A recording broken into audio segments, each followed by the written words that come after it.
Dalam banyak hadis, Dajjal digambarkan sebagai sosok yang luar biasa.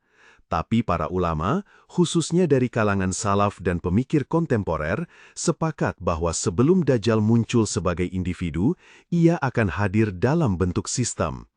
Sistem yang membuat kebenaran terlihat salah dan kebatilan terasa normal. Sistem yang tidak butuh wajah, tapi mampu mengatur dunia. Rasulullah Shallallahu Alaihi Wasallam bersabda bahwa fitnah Dajjal adalah fitnah terbesar yang pernah dihadapi umat manusia.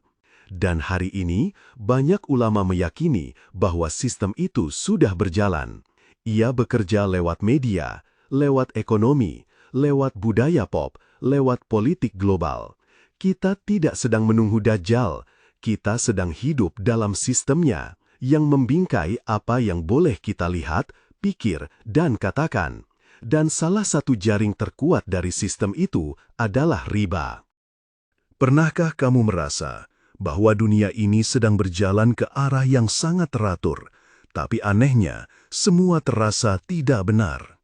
Harga sembako naik, negara-negara berkembang tenggelam dalam utang, dan satu demi satu, umat Islam kehilangan kendali atas tanah, budaya, dan bahkan akidah mereka. Tapi siapa yang mengatur semua ini? Apakah ini hanya permainan ekonomi biasa? Atau ada sistem besar yang telah bekerja selama ratusan tahun secara diam-diam untuk mengikat dunia? Kita menyebutnya sistem Dajjal. Dan dua senjata utamanya adalah riba dan ideologi rahasia yang dikenal sebagai Freemason.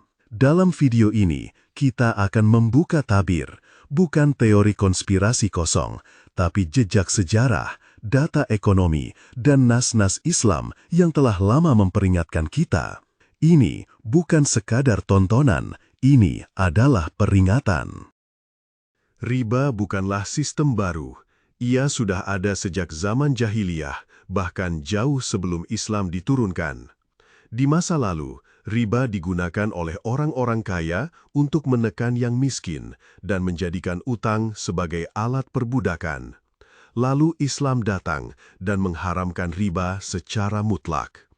Dalam Al-Baqarah ayat 275, Allah berfirman bahwa orang yang memakan riba akan berdiri seperti orang yang kerasukan setan. Bahkan, Allah tidak pernah menyatakan perang kepada pelaku zina, pencuri, atau pembunuh. Tapi untuk riba, Allah dan Rasul-Nya mengumumkan perang. Hari ini, sistem riba bukan hanya kembali, tapi telah menjadi tulang punggung ekonomi dunia.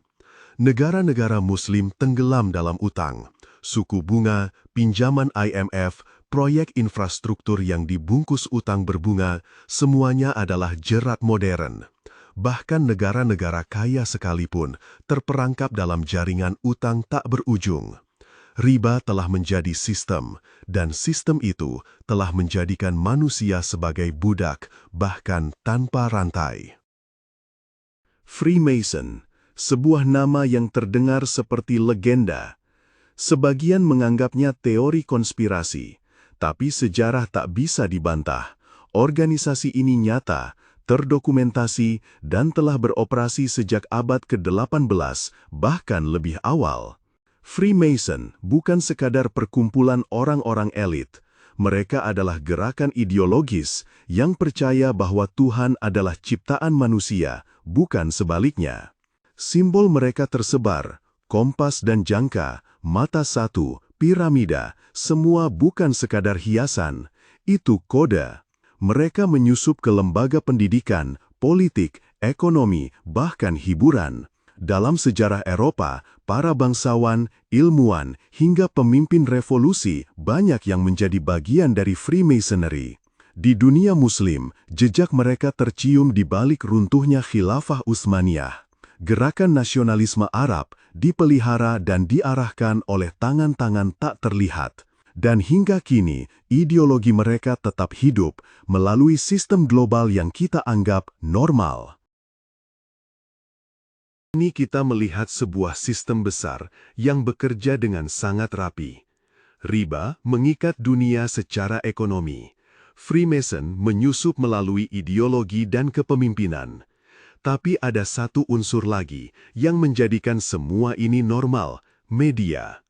Televisi, film, musik, iklan, hingga algoritma media sosial, semuanya dirancang bukan hanya untuk menghibur, tapi untuk membentuk persepsi. Mereka membuat riba terlihat seperti kebutuhan. Mereka membuat simbol-simbol Freemason menjadi tren, bukan ancaman. Mata satu, piramida, tangan dengan gestur tersembunyi, semuanya menjadi bagian dari budaya pop. Tanpa sadar, dunia telah disugesti secara massal. Dan umat Islam yang seharusnya menjadi penjaga nilai justru ikut menikmati semuanya tanpa pertanyaan. Ini bukan teori, ini realita. Jejak kolaborasi antara ekonomi riba, ideologi tersembunyi, dan media massa adalah fitnah besar akhir zaman. Dan kita sedang hidup di tengah pusarannya. Di tengah sistem dunia yang penuh tipu daya, Islam hadir bukan hanya sebagai agama, tapi sebagai jalan hidup yang menyeluruh. Dalam Islam, riba bukan hanya dilarang karena dosa, tapi karena ia menghancurkan keadilan sosial. Zakat menggantikan bunga, sedekah menggantikan eksploitasi, jual beli yang jujur menggantikan spekulasi. Islam mengajarkan bahwa kekayaan adalah amanah, bukan senjata untuk menindas. Dalam sejarah, umat Islam pernah memimpin dunia tanpa bunga, tanpa utang ribawi. Di masa Umar bin Abdul Aziz, hampir tidak ada yang mau menerima zakat. Kenapa? Karena sistemnya adil. Karena manusia tidak dikejar utang seumur hidup. Islam tidak anti kemajuan. Islam hanya anti penindasan terselubung. Dan disinilah umat Islam harus sadar. Kita tidak bisa melawan sistem Dajjal dengan meniru sistem itu. Kita hanya bisa melawannya dengan kembali kepada Islam. Kita hidup di zaman yang membingungkan, di mana yang batil tampak logis dan yang hak justru terlihat aneh. Dunia modern telah menjadikan riba sebagai fondasi, Freemason sebagai arsitek tersembunyi, dan media sebagai alat penyihir massal. Ini bukan teori konspirasi. Ini adalah sistem nyata yang menuntun umat manusia ke dalam jebakan tanpa rantai. Tapi Islam adalah satu-satunya sistem yang tidak tunduk kepada mereka. Islam datang bukan hanya untuk mengajarkan sholat, tapi untuk membebaskan manusia dari sistem yang memperbudak. Maka pertanyaannya sekarang, apakah kita sadar atau masih tertidur di bawah kendali sistem? Apakah kita siap menjadi bagian dari kebangkitan Islam atau tetap menjadi angka di laporan keuangan sistem Dajjal? Dunia ini akan terus berputar, tapi arah hidupmu adalah pilihan. Jangan tunggu semuanya runtuh baru kembali pada Allah, karena saat itu datang, bisa jadi pintu taubat sudah ditutup. Kesatria, saatnya bangkit, saatnya menolak tunduk, saatnya kembali ke jalan yang lurus, meskipun sunyi dan penuh onak. Kalau kamu merasa video ini membuka wawasanmu, bantu sebarkan, bantu bangunkan yang masih tertidur. Jadilah bagian dari mereka yang tidak hanya melihat, tapi juga melawan.